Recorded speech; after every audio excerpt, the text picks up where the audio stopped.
जय माता दी। आज की इस वीडियो में मैं आपको करवा चौथ के बारे में कुछ महत्वपूर्ण जानकारियां देने वाली हूँ। बहुत समय पहले की बात है, एक साहूकार के 7 बेटे और उनकी एक बेटी थी। सभी 7 भाई अपनी बहन से बहुत प्यार करते थे, यहाँ तक कि वे पहले उसे खाना खिलाते और बाद में स्वयं खाते थे। एक बार उनकी बहन ससुराल से मायके आई हुई थी।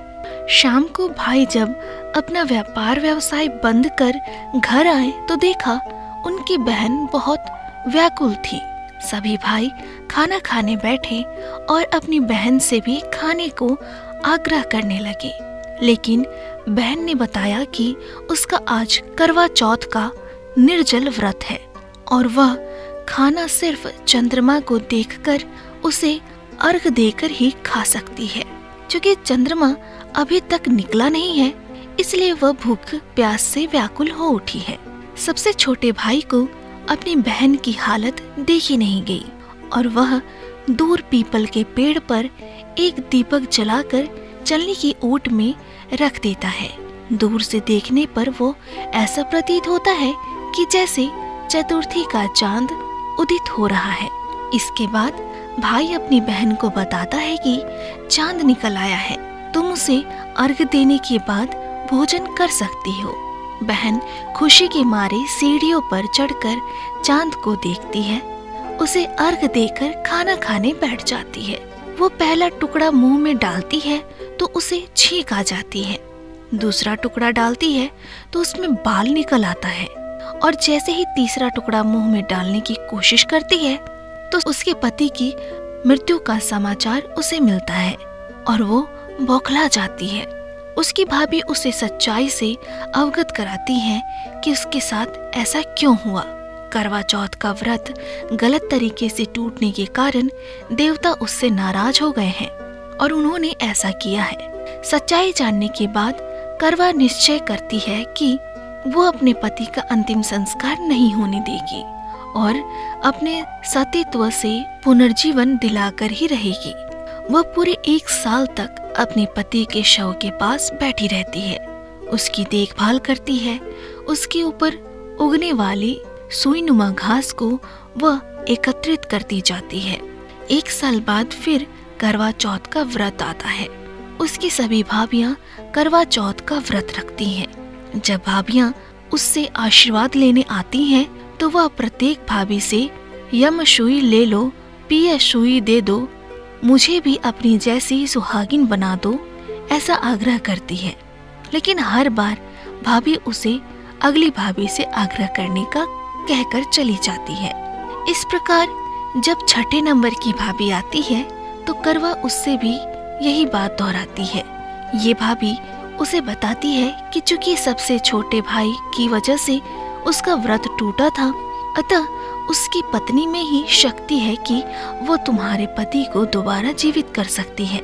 इसलिए जब वो आए तो तुम उसे पकड़ लेना और जब तक वो तुम्हारे पति को जिंदा न कर दे उसे नहीं छोड़ना। ऐसा कहकर वो चली जाती है।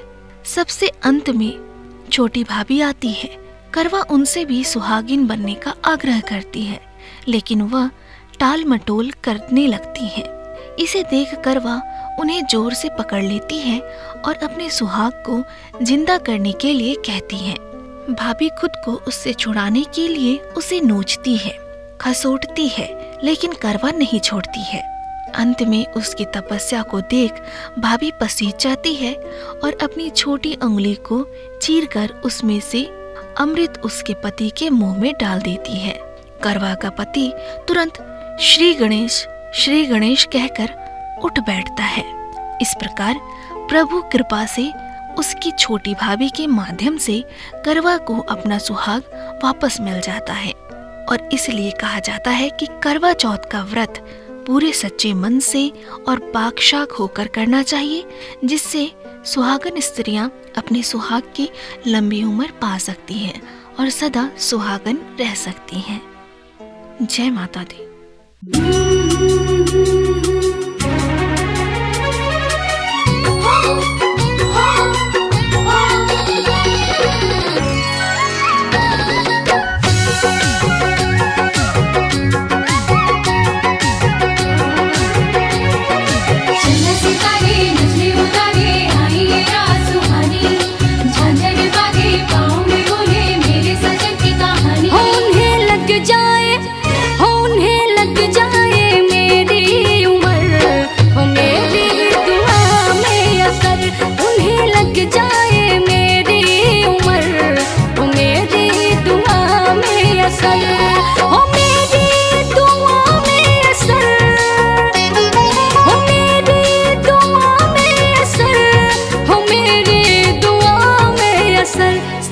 जन्मों का, हो 7 जन्मों का हो ये सफर, हो मेरी दुआ में असर, उन्हें लग जाए मेरी उम्र, हो मेरी दुआ में असर।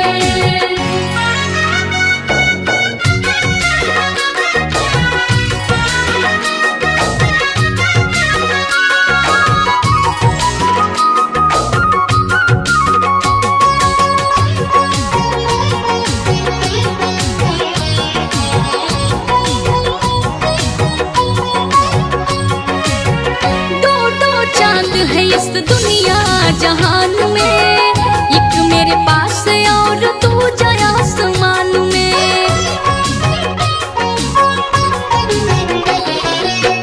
दो चांद है इस दुनिया जहान में, एक मेरे पास और तू जाए आसमान में। दो चांद है इस दुनिया जहान में, एक मेरे पास और तू जाए आसमान में, तू जाए आसमान में।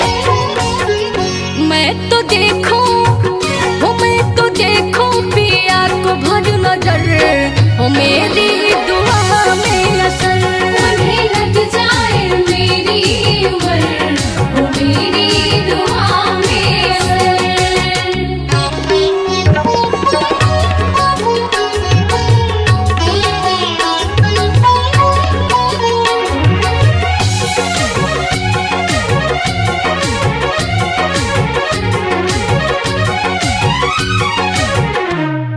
चला सितारे नजरे उतारे आई ये रात सुहानी, झांझर बाजे पाँव में बोले मेरे सजन की कहानी। मन मंदिर में जब उनको बिठाया, करवा चौथ का व्रत मैंने उठाया।